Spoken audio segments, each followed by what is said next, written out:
今天来做一道在孤独的美食家第10季出现的罗勒风味蔬菜汤。欢迎收看克里斯餐厨，是 Chris。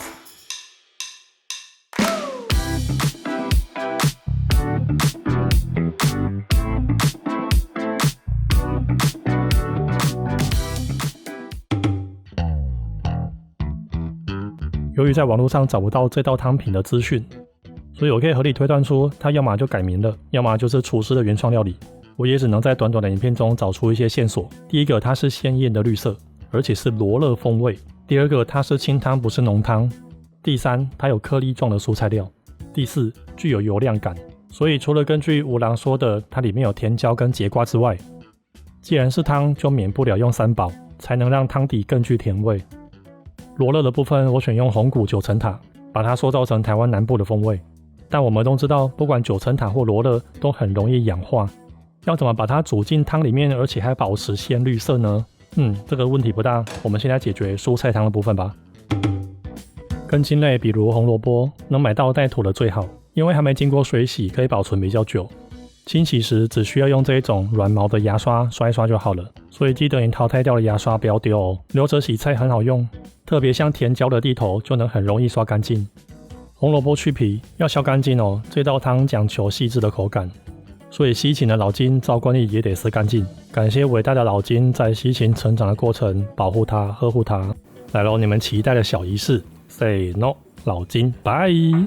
这一道汤的刀工只有一个目标，就是把所有的食材切成正方形的颗粒状，这可以让食材更快熟透，释放出味道，口感也比较细致优雅。所以建议你先把刀子磨得锐利一点，不然你会切得很辛苦，尤其是甜椒类。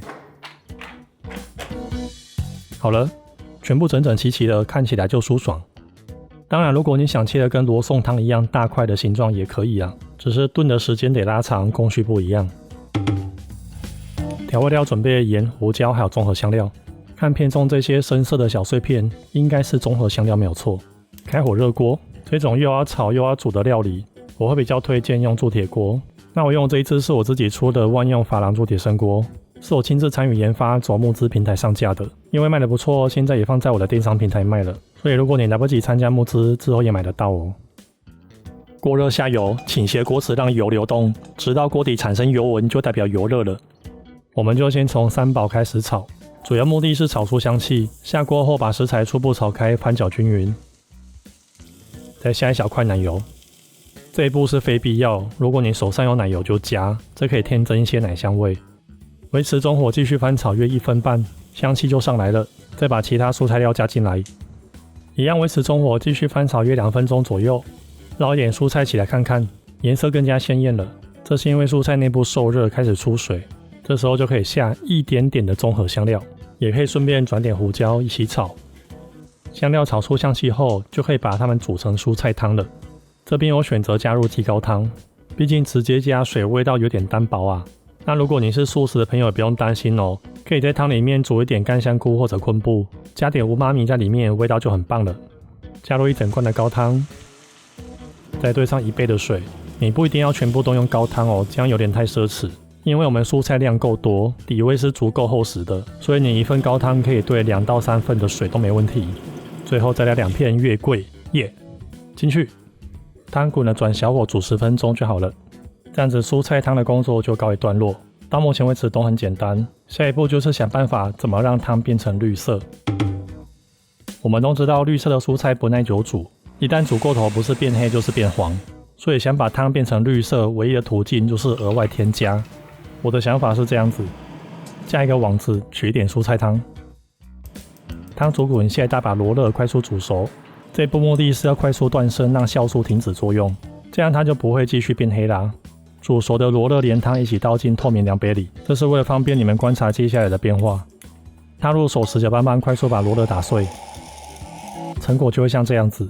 它就只是汤上面浮一点绿色的罗勒碎片而已。这样子加入蔬菜汤只会产生2个结果，这些绿色汤汁会被蔬菜汤稀释而看不出颜色，罗勒碎片则会散落到各处，看起来脏脏的。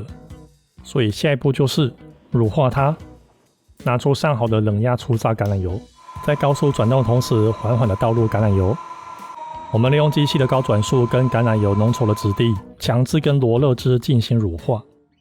但这个是不完全的乳化哦，只是部分而已，而且静置久了也会慢慢还原。橄榄油加到什么程度嘞？来，停下来观察一下。C， 超过一半的汤都产生了乳化效果，而且也因为乳化让密度增加了，罗勒叶会打得更细。而且仔细观察，上面乳化的部分跟底下液态的汤体是分层的，这说明了上面乳化的罗勒汁是可以浮在汤表面啊。嘿嘿，这下我解开绿色之谜了，来出餐吧。为了致敬片中那个有盖子的小炖盅，我有盖子的也只有这个迷你的铸铁锅啦。罗勒汁舀上去，要多绿就有多绿。C， 完美的浮在汤表面了。好啦，盖上盖子，出餐。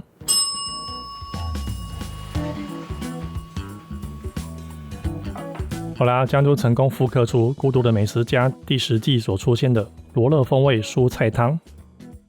至于片中还要点缀鲜奶油，我就不加了啦。毕竟我在炒蔬菜时就用了奶油了，罗勒汁又用了橄榄油，这道汤的油量其实挺多的。其实我后来看到顾客分享的实际中，这道汤在后来居然变成了浓汤版本。我推测可能是节目播出后生意变好，而这种清汤上面加半乳化效果的汤色真的很难掌控，所以这可能是店家的权宜之计吧。总之呢，这道汤是真的好喝，特别是我加入了南部的红谷9层塔，把它完全变成我的形状了哦。